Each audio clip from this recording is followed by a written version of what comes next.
Mega love shout out. Good afternoon, tanghali na Mabsat. Isang topic lang tayo Mabsat dito kay Attorney Enzo Recto. Mabsat. So pakinggan natin itong si Attorney Enzo Recto. Bato versus Bato, maganda to. Ano to? Bato versus Bato. Okay. Subtopic na tayo tapos lunch break na tayo.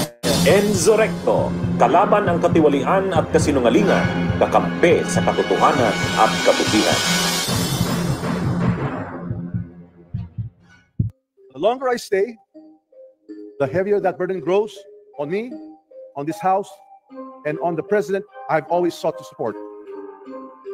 And so, after deep reflection and prayer, parang alam ko na kung bakit Bato versus Bato. Kasi merong statement si Bato noon na pinapanawagan namin na magbitiw na or mag-resign na si Romualdez.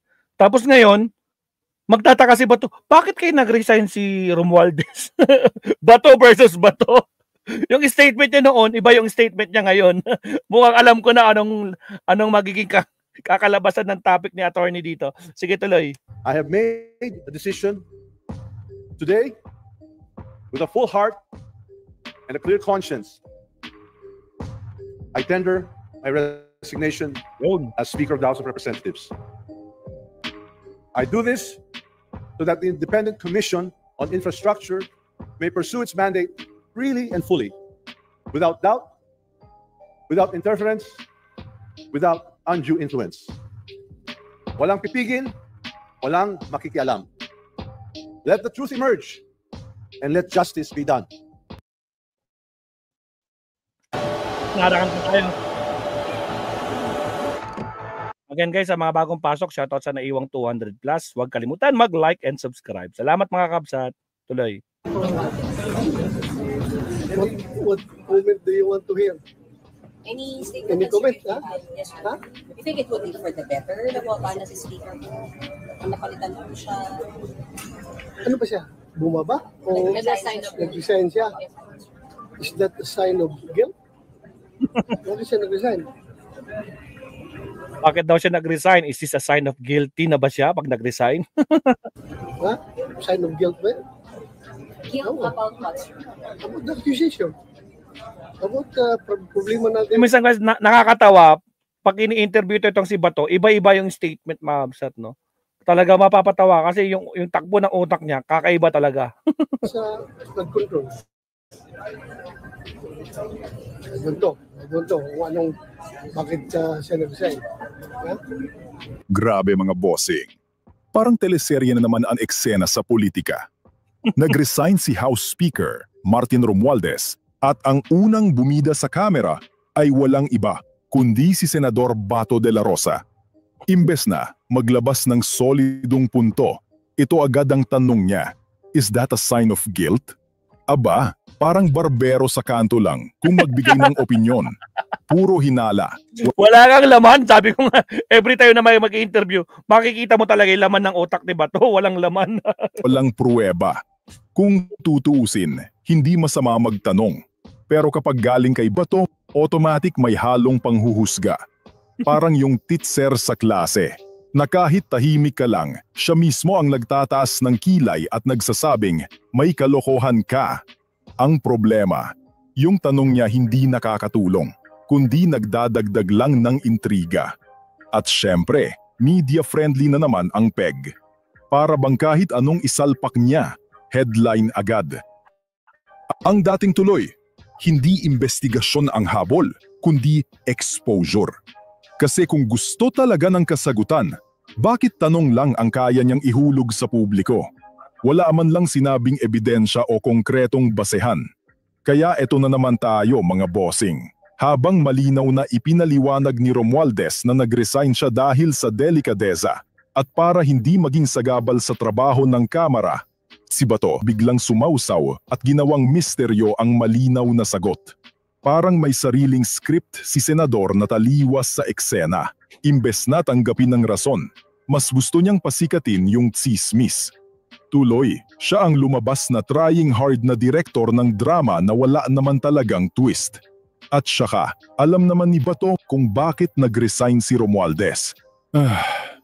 Teka nga pala mga bossing, naalala ko nga pala, Rewind tayo konti. September 12, ilang araw bago ang resignation, mismong si Bato nag-Facebook post. Hindi lang basta rant, official open letter pa. Ang laman, diretso niyang sinabihan si Romualdez na mag-resign ka na. Para bang si Bato na mismo ang nag-abot ng resignation letter. At hindi basta banat lang ha, nilatag pa niya ang lahat ng kasalanan ni Romualdez, trillions na utang ng bansa. 26.7 billion People's Initiative Funds, Harvard donation, EEI shares, at kung ano-ano pang financial chismis. Kung makasulat si Bato, akala mo investigative journalist. Pero sa totoo lang, parang term paper ng estudyanteng nag-copy-paste sa Google. Ibig sabihin malinaw, si Bato mismo ang nanguna sa sigaw na resign. Wala siyang prenong inihain kasi para sa kanya, sapat na yung mga bintang para sabihing dapat bumaba si Romualdez. At dahil nakapost sa Facebook, todo share at pakalat para mas magmukhang crusader for truth siya. Kaya ang tanong ngayon, kung ikaw mismo ang humiling ng resignation, tapos nangyari nga, bakit na yon biglang nagtatanong ka pa kung guilty ang dahilan? Eh hindi ba't ikaw ang unang nagdikta na may mali? Parang ikaw yung nagsabi na, uy, breakan mo na yung jowa mo, lasinggera. Tapos, nung nag-break sila, ikaw yung unang nagtanong, uy, bakit kayo naghiwalay? May third party ba? Ito na yung nakakatawa mga bossing. September 12, Romualdez, resign ka na. September 17, uy, bakit ka nag-resign? Guilty ka ba? Ano to? Script ng sitcom? Parang nag-aaway si Bato at si Bato tapos nagkabungguan sa parehong eksena. Kung tutuusin, hindi pinag-uusapan si Romualdez dito. Si Bato mismo ang kinalaban ng sarili niyang logic. Ang tawag dyan, self-checkmate. Yung tipong hindi na kailangan ng prosecutor kasi mismong witness na siya laban sa sarili niya. Bato versus Bato, the comedy special. Manang-mana siya dung sa amo niyang laging wala at kinukontra ang sarili.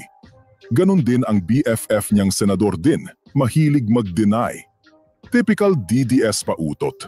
Parang basketball game na ikaw ang coach at player pero binangko mo ang sarili mo. Hindi mo alam kung saan ka lulugar. Ikaw din ang nagsimula ng play, ikaw din ang nag-turnover. Tapos ikaw din ang sumisigaw ng bakit tayo natalo. Walang ibang dahilan kundi sariling sablay. Kaya nga swak yung punchline. Bato's brain left the group kasi kung gumagana pa yun, hindi siya magmumukhang kontrabida sa sarili niyang kwento. Ang masakit lang, hindi na nakakatawa ang epekto kapag senador ka at ang kabobohan mo, national news na. For us, it's not just about making furniture, it's about making its project work. Grabe naman si Attorney Enzo. Tuloy. Off to wala yung sounds. Itong Bato logic. Yung simpleng formula niya, resignation equals guilt. Aba, kung ganun pala, ibig sabihin guilty din siya nung bumitiw bilang PNP chief sa gitna ng drug war issues. O kaya guilty din yung lahat ng kakampi niyang nag-resign dati. Pero syempre, iba raw kapag sa kanila. Parang kanto math, kung umalis ka, may kasalanan ka. Kung hindi ka umalis, hindi ka pa rin ligtas, ang hirap intindihin. Pero sa kanya parang scientific theory. Sa totoo lang, mas accurate pa yata yung mga prediksyon ng manghuhula sa Quiapo kaysa kay Bato. Kung i-apply mo sa totoong buhay, sobrang absurd. Para kang sinabihan ng tropa mong sarcastic, bro, tigilan mo na trabaho mo, quit na. Tapos nung nag-resign ka nga, siya pa ang unang sumigaw. Uy, guilty ka pala, kaya nag-quit ka. Ano to, prank show? Kaya tama lang tawagin siyang barangay basketball analyst. Yung tipong lahat kaya niyang i-explain gamit ang barbero logic. Tumigil sa laro? Ay, guilty yan sa game fixing. Samantalang wala man lang replay o scoreboard para patunayan. Sa dulo, hindi si Romualdez ang naging bida ng balitang ito, kundi si Bato mismo. Siya yung nagbukas ng eksena, siya rin yung sumara. At siya rin ang bumangga sa sarili niyang linya.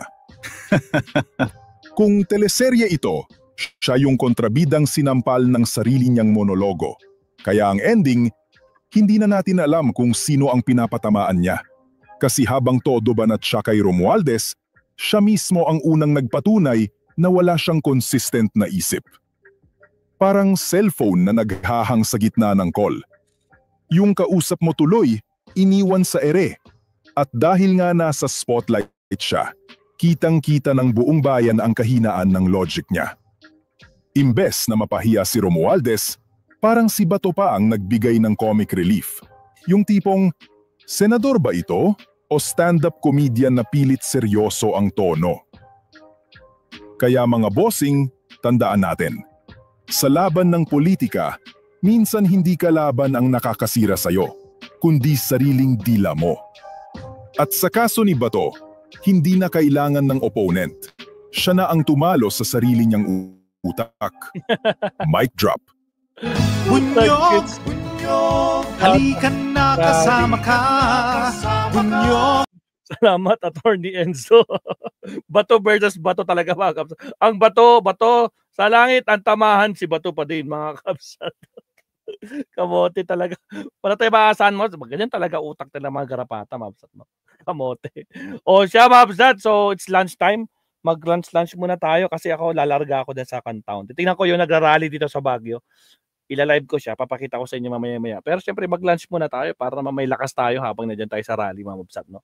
So sabi nila may rally daw dito. Pero feeling ko yung rally nyo, yun yung rally sa mga corruption na I'm not sure. Pero kung DTS yan, tingnan natin. Basta malalaman nyo maya.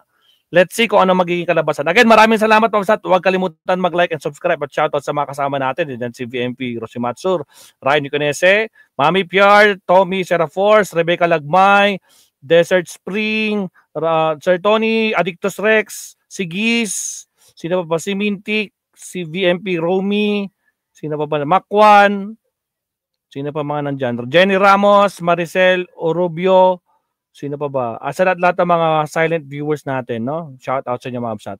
More blessings, mga absat. Happy Sunday po. Kita-kits tayo mamaya. Magla-livestream po ako sa kalye, ma'am. Nasa kalye tayo mamaya. So, mag-lunch break lang ako tapos lalarga na ako, mabsat. Thank you very much. Happy Sunday! Kita-kits tayo mamaya sa ating live stream. Nasa kalye po tayo. Salamat. Paalam. Elican del Carmen, shout out. Ayan. Let's go. Paalam po. Lunch break na po. Paalam po, mabsat.